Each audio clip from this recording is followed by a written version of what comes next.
دعا کی آرزو لے کے یہاں آیا ہوں. یہ وہ نورانی روحانی وہ ماحول ہے کہ اس کے مبارک ماحول کے ساتھ میری بھی آپ کی طرح پرانی روحانی رفاقت بھی رہی ہے اور نسبت بھی رہی ہے. مجھے اس وقت یہاں حاضری کا شرف ملا جب ظاہری طور پر حضور فقیر عزت شاہ وارثی رحمۃ اللہ تعالیٰ علیہ وہ آج بھی نگران ہے مگر ظاہری طور پر اس وقت نگرانی فرما رہے تھے.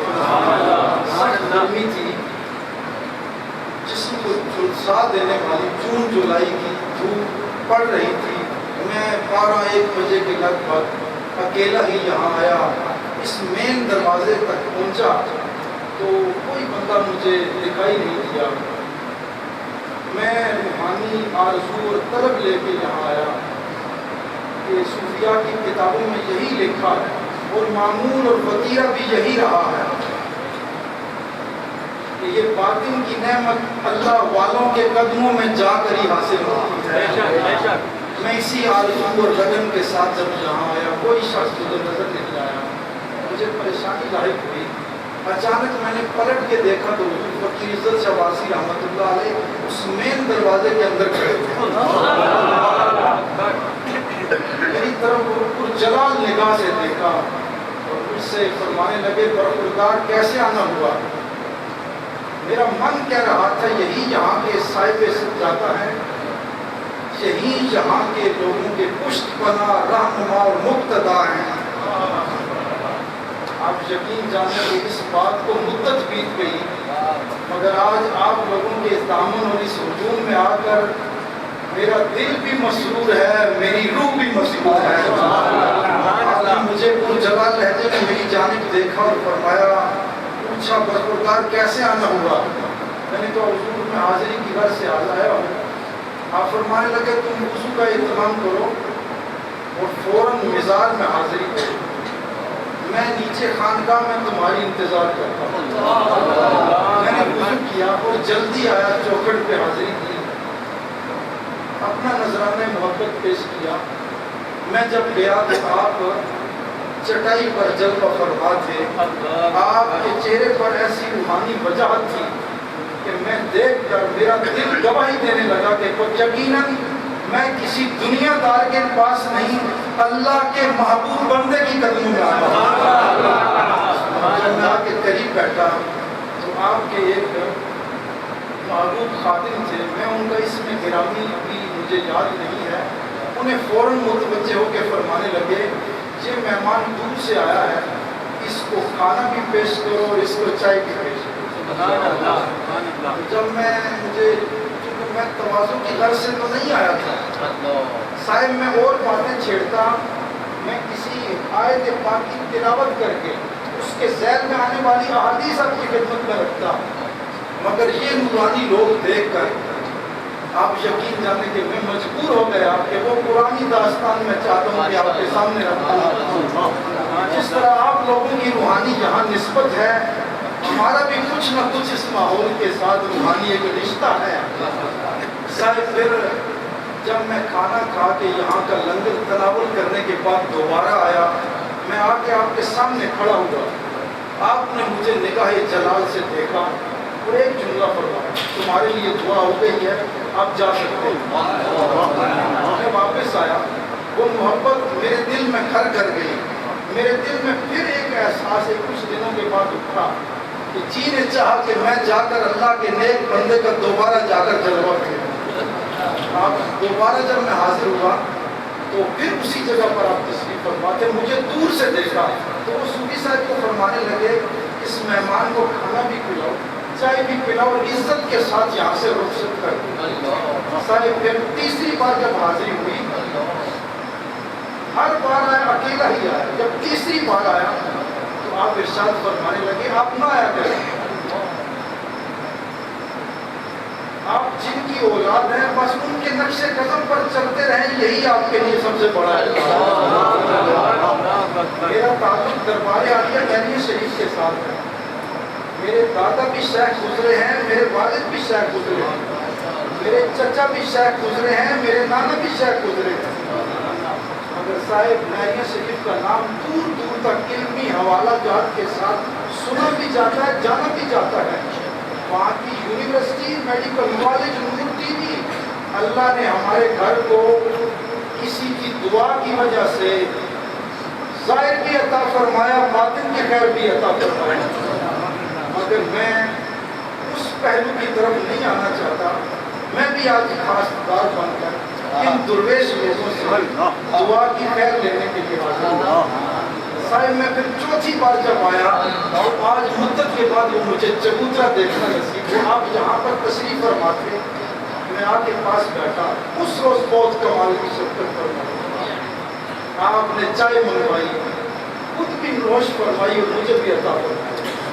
پھر پانچویں بار حاضر ہوا تو یہ جو مین دروازے سے نیچے جو راستہ جاتا ہے، وہاں زور کے بعد آپ چٹائی پر تشریف فرما تھے۔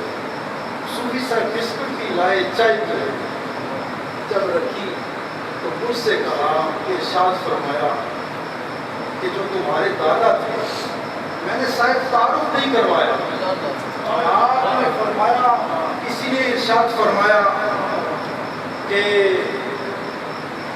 اتقوا فراست المؤمن فإنه شمس بنور اللہ، مومن کی دانائی سے ڈرو کہ وہ اللہ کے نور سے دیکھتا ہے۔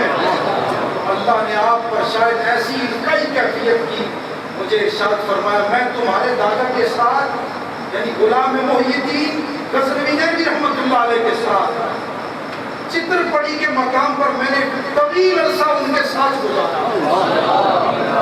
پھر مجھے ارشاد فرمانے لگے میں نریہ شریف اس وقت گیا جب وہاں بجلی کا کوئی سلسلہ نہیں تھا، رات پڑی تو دور دور تک سناٹا تھا، کوئی روشنی کا سامان نہیں تھا۔ ہمارا تو اس وقت سے تمہارے گھر کے ساتھ تعلق ہے۔ پھر جب میں نے بھیرا شریف کا حوالہ دیا کہ مجھے وہاں کا ایک طالب علم ہونے کا اعزاز بھی حاصل ہے، کہ جو علامہ صاحب نے ارشاد فرمایا، یہی ملی جلی بات مجھ سے بھی ارشاد فرمائی، فرمایا میں اس تقریب میں موجود تھا جب حضور ضیاء الامت نے اپنے دست اقدس سے بھیرا شریف کی سنگ بنیاد لگی۔ پھر ایک بار میں پھر آیا تو صاحب یہ آخری بات ہے، یہ جو آپ کا کمرہ مبارک تھا، یہ جو آپ کا حجرہ مبارک تھا، یہاں آپ جلوہ فرما رہے ہیں، میرے ساتھ ایک حافظ صاحب تھے کوئٹہ سے ان کا تعلق ہے، یہ میں آپ بیتی سنا رہا ہوں، تقریریں آپ سنتے رہتے ہیں، کہیں صاحب کال کی بات ہوتی ہے اور کہیں حال کی ضرورت ہوتی ہے۔ اللہ اکبر۔ یہ اس ہستی کا ذکر خیر ہو رہا ہے کہ جن کے بارے میں کسی صوفی نے یہ کہا کہ ذکر الصالحین کفارۃ الذنوب، اللہ کے نیک بندوں کا ذکر یہ گناہوں کا کفارہ ہے، یہ گناہوں کو دھو ڈالتا ہے۔ یہ وہ لوگ ہیں کہ جنہوں نے اللہ کو اس انداز میں راضی کیا کہ دنیا میں تھے تو زندہ تھے، آج برزخ میں گئے تو زندگی وہاں بھی طواف کر رہی ہے، ان کا کام بھی زندہ ہے، ان کا نام بھی زندہ ہے۔ سارے حجرے میں حاضر ہم 3 لوگ تھے، ہم آئے وضو کیا، ہمیں باہر کوئی بندہ نظر نہیں آیا، آپ نے پلیٹ میں جب حاضر ہوئے دست بوسی کی تو آپ کے سامنے پلیٹ میں 3 ہی عجبہ کھجوریں پڑی ہوئی۔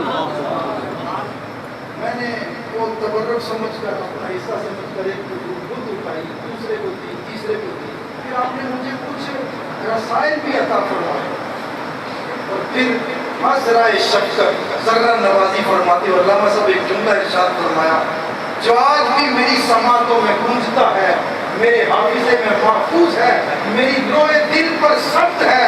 آپ نے ارشاد فرمایا ہر ایک کا یہاں آنے کا ایک خاص وقت ہے، یہ دروازہ ہر ایک کے لیے ہر وقت نہیں کھلتا ہے، مگر تم جب چاہو تمہارے لیے آنے کی بھی اجازت ہے، جانے کی بھی اجازت ہے۔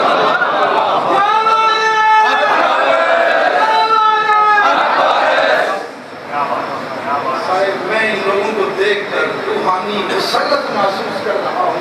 ہر بندہ سکون کی تلاش ہے، ہر بندہ سکون کا متمنی اور آرزو مند ہے، اور سکون شاہ اللہ کے ذکر میں رکھی گئی ہے، شاہ ذکر والوں کی مجلس میں رکھی گئی